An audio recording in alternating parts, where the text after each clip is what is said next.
संकेश बोला गुरुदेव चलो ये बहुत विनती कर रहे हैं इनके घर चलिए। अच्छा बेटा तू बोल रहा क्या करें, बच्चे बोलते चलो जाके देखो। तो जैसे ही गया देखता हूं कि उस घर में पद्मावती कृष्णगिरी वाली को बैठाया। अभी मेरी इष्ट देवी है, देखते ही मैं खुश हो गया। देखो आप भी अपने कोई खास आदमी को देखते ही मन में खुश हो जाते हो कि नहीं। मैं तो संत हूं, अब संसार में कोई खास है नहीं, लेकिन माँ ही खास है मेरे लिए। मैं उसको देख के खुश हो गया।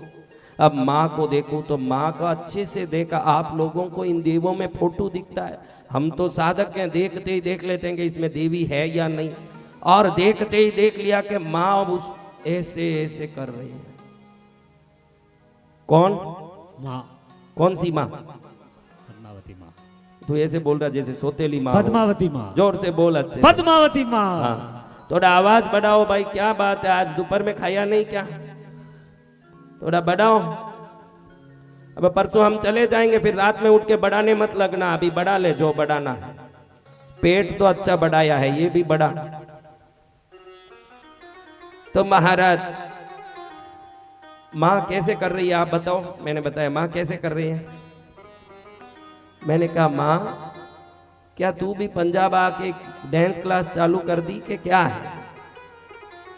ऐसे क्या कर रही है, यूं यूं कर रही है। मैंने सुना तो है कि पंजाब में लोगों में ये नृत्य बहुत फेमस है, भांगड़ा आंगड़ा कुछ बोलते हैं, तो बहुत फेमस है। तू भी क्या यहाँ भांगड़ा करने लगी क्या? तो माँ बोलती अरे गुपचुप सुन मेरी बात। अरे आपके सुनने के लिए तो ये मनुष्य जन्म मुझे मिला, और क्या सुनूंगा? वसंत विजय का जन्म पद्मावती के गुणगान के लिए ही है। जय जय। और कोई विशेष चीज के लिए क्या है महाराज? आप यूं क्यों नाच रही हो माँ, बताओ नहीं माँ। तो माँ बोले देख बेटा ये घर वाला YouTube में तेरा थॉट योगा चैनल देखा, और देखने के बाद खुश हुआ कि हा माँ की बहुत शक्ति है। माँ बोलते ही गुरुदेव सुगंध आने लगता है, जरूर वो शक्ति बड़ी दिव्य शक्ति होगी, क्योंकि दुनिया में हजारों देवता देखे, नाम लेते कोई किसी के शरीर में देवता आवे नाचे वो तो देखा, लेकिन लाख लोग हो, लाखों को एक साथ देवी की सुगंध का अनुभव, उसके सामीप्य का, उसके उपस्थिति का अनुभव हो, ऐसा तो कहीं देखा ही नहीं। तो मैं कृष्णगिरी जाऊं उसका दर्शन करूं। किसने सोचा? भगत ने सोचा। वो कृष्णगिरी गया, देखा कि चमत्कारी तीर्थ है।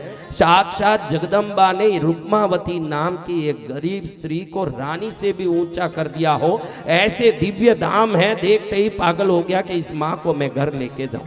कहाँ लेके जाऊं? घर लेके जाऊं। बोल एक फोटो खरीदा। अब फोटो है 9 इंच की, ये कितनी है? 9 इंच की फोटो। घर ले आया, माँ बोलती है मुझे कि घर ले आया, बैठाया। मैंने सोचा चलो अपने को बैठा रहा, बैठे। उसने 18 इंच का एक छोटा सा आला बनाया। क्या बनाया? आला। उसमें 9 इंच में मुझे बैठाया। बाकी कितना रहा? 18 में 9 जावे, कितने है भाई? 9 है। मैंने सोचा चलो दोनों तरफ 4.5 इंच गैप है, इतना हवा आ रहा है। थोड़े से वहां से झांकी तो इसका बेडरूम देखो तो 16 बाई 20 का। कितने का? 16 बाई 20। और मेरा कमरा कितने का? 18 इंच का। तो भी गुपचुप बैठी रही। चलो ये इंसान ऐसे ही है, चलो बैठा जैसे बैठो। देखो तो बाहर पति पत्नी दोनों बैठ करके पिस्ता मिल्क शेक पी रहे हैं, और मेरे को सुबह में कुछ चढ़ाया नहीं, खाली धूप करके गया था।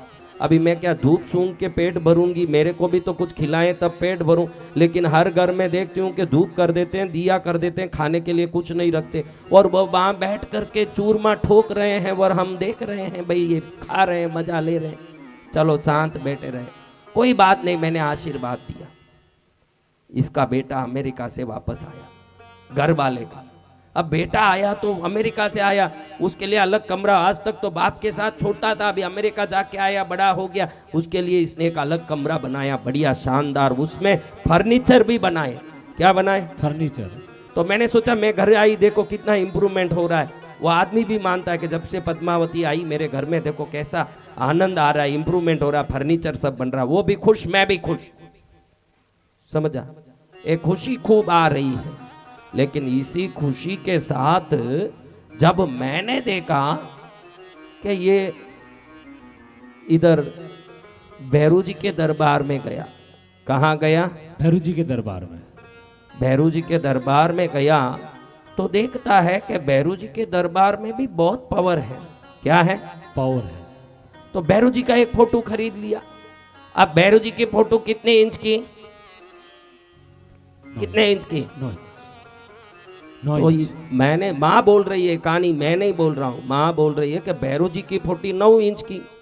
तो मैंने सोचा जब बेटा आया तो उसके लिए अलग कमरा बनाया, तो इसके लिए भी एक अलग गोखला बनाएगा, मेरे को क्या करना। लेकिन जो आदमी बेटे के लिए अलग गोखला बनाता है, बेटी के लिए अलग रूम बनाता है, जैसे ही भैरू जी को लाया, मेरी फोटो को धक्का मारन भैरू जी को भी मेरे में कसोड़ दिया, उसी में अंदर फिट कर दिया। अब वो भी 9 इंच, मैं भी 9 इंच, गोखला कितना इंच, और अब टोटल कितना इंच हुआ? भैरू जी बोले मम्मी मम्मी देखो आपने को कैसे फिट किया। मैं बोलूं कोई नहीं बेटा, कोई बात नहीं, तू शांत बैठ, अपन दोनों एडजस्ट करेंगे, और तो क्या। कैसे मम्मी, इसका बेटा तो अमेरिका आया तो उसको तो अपने बेडरूम में साथ नहीं सुलाया, उसके लिए अलग कमरा किया, बेटी के लिए अलग स्टडी रूम किया, घर वाले अलग, गेस्ट रूम अलग है, गेस्ट आवे, अपने कोई भी परिवार के मेहमान आवे तो भी उनको साथ नहीं सुलावे, उनको गेस्ट रूम में सुलावे। और हमको क्यों ये मनुष्य लोक में लोग फिट कर करके एक में 10 को फिट करते हैं, हमको क्यों ऐसे करते हैं महाराज। तो इससे आपका नाचने का क्या अर्थ हुआ माँ, ये क्या कहानी बता रहे हो, मुझे कुछ समझ नहीं पड़ा कि ये क्या कहानी है आपकी। अरे तू सुन रहे बेटा, ज्यादा मत बोल। फिर मैं देखा कि एक दिन ये राम द्वारा गया। कहाँ गया? राम जी की भी महिमा बहुत है, राम राम करो मुक्ति मिल जाए। तो वहां से एक राम जी की फोटो खरीद लिया। अब वो फोटो लेके आ रहा, हम तो भविष्य जानने वाले देवता, हमको मालूम पड़ गया कि राम जी लेके घर आने वाला है। हम दोनों के पैर कांपने लगे, क्योंकि हमको तो मालूम है कि इसी में कसोड़ने वाला है। ये 18 इंच में हम 18 घुस गए, अब ऊपर से किसको कसोड़े, कहाँ कसोड़े। लेकिन हाय रे जुल्मी आदमी, मेरे को थोड़ा भैरू जी के ऊपर चढ़ाया ना, राम जी के पीछे चढ़ाया, 18 इंच में 27 इंच घुसेड़ के बता दिया ये आदमी। अपन सोने के लिए सबको 6-6 फुट के कम बड़े बड़े पलंग लेते हैं ये मनुष्य लोग के लोग, और 6 फुट भी बस नहीं आता, इधर गुड़े उधर गुड़े, और हम सबको ऐसे फिट करके बैठाया। अभी तू ही देख बेटा, 9-9 इंच की 3 फोटो को 18 इंच के गोखले में घुसेड़ दिया। फिर क्या हुआ, इस तरफ 3 इंच उसका मेरे ऊपर चढ़ गया, इस तरफ 3 इंच उस राम जी का मेरे ऊपर चढ़ गया। अब जब भी भैरू को खुशी होवे डमरू बजाने के लिए, वो इस तरफ से यूं यूं करे, मुझे इधर लगता है, इसलिए उससे बचने के लिए यूं यूं करती हूँ। और राम जी को जब खुशी हो तीर मारने लगते हैं, वो तीर इधर छुपता है, उनसे बचने के लिए यूं यूं करूँ। अब इन दोनों से बचने में यूं यूं करूँ, तू बोले भांगड़ा डांस कर रही हूँ, मैं कोई भांगड़ा डांस थोड़ी कर रही हूँ, मैं मनुष्यों से मेरी बचाव कर रही हूं। क्या कर रही हूं? मनुष्यों से बचाव। इन मनुष्यों से मेरी बचाव कर रही हूं। इधर डमरू मारे कोई पकड़ के, इधर तीर मारे कोई पकड़ के। अब इधर तीर मारे गुपचुप बैठूंगी, मेरे को तीर छुप रहा बेटा, मैं क्या करूं। इधर डमरू छुप रहा है भैरू का, मैं क्या करूं। डमरू से बचूं, तीर से बचूं, डमरू से बचूं, तीर से बचूं। तुझे लगे मैं बांगड़ा डांस करती हूं, मैं बांगड़ा डांस नहीं करती हूं, मैं बच रही हूं। आप देखो ये कथा आपके घर में शूट होता है कि नहीं, अच्छे से देखिए। कमरा कितना बढ़िया आपने अपने पलंग का, अपनी व्यवस्था का कितना शानदार बना करके मजा लिया। उन देवताओं को कैसे फंसा के बैठाया हुआ है, बेचारी हर घर में नाचती होगी। पंजाब में इंसान ही बांगड़ा नहीं करे, देवता भी बांगड़ा करते होंगे, मैं गारंटी दे सकता हूँ कि देवता भी बांगड़ा करे। आप लोगों की ये हालत है कि मेरे देवता बड़े हैं, वो हवा लेते होंगे, हवादार जगह दूं, पानीदार जगह दूं, व्यवस्थित उनको स्थान दूं, ये ध्यान आना चाहिए कि नहीं महाराज? आना चाहिए गुरुदेव, ध्यान आना चाहिए। कब आना, कब आना महाराज?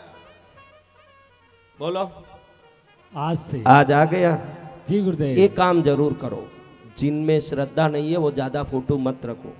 बहुत सारे फोटो रखने की कोई जरूरत नहीं है। किसी ने नहीं बोला अगर हम एक बाप ने पैदा किया उससे हम पल के बड़े हो सकते हैं, एक माँ ने हमको पाल के इतना बड़ा करके ससुराल तक पहुंचा दिया, तो एक देवता हमको तार भी सकते हैं। किसी एक को अपने इष्ट को पकड़ लो, सत्य वचन, एक को अपना बनाओ, उनका भजन करो, आपको जो पसंद हो, मैं उसमें नहीं जाता। आप जैन हो भाई, पार्शनाथ को पकड़ो, आप पद्मावती को पकड़ो, भैरू जी को पकड़ो, आप गांव के देवता को पकड़ो, आप किसको पकड़ना पकड़ो, लेकिन जिनमें श्रद्धा नहीं बहुत सारा मत रखो। फिर देखो धूप करते हो तो एक धूप लेके सबको यूं करते हो, एक दीपक लेके सबको यूं करते हो, घर में 10 जन आदमी हो, एक थाली लेके सबको यूं कर दोगे तो हो जाएगा? नहीं गुरुदेव। फिर तो 10 थाली करते हो ना, 10 में मजा लेते हो। और उन देवताओं को 10 को बेटा के एक लेके धूप यूं यूं कर रहे हो, देवता देखे के बारे होशियार।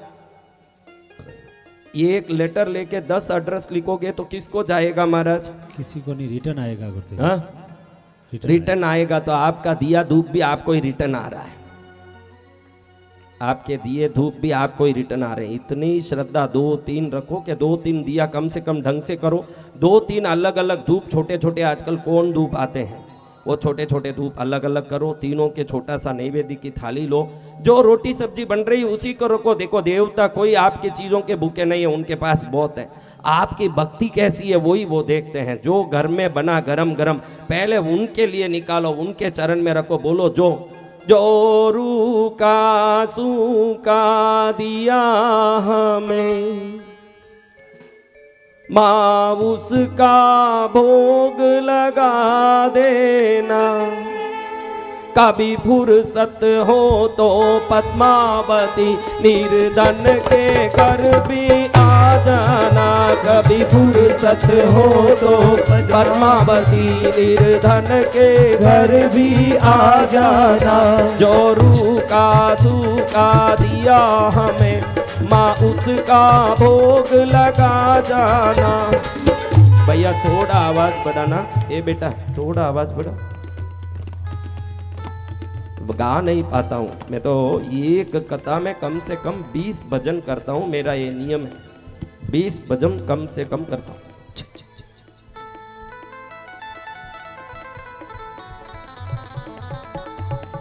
बोलो साचे दरबार की जय हो।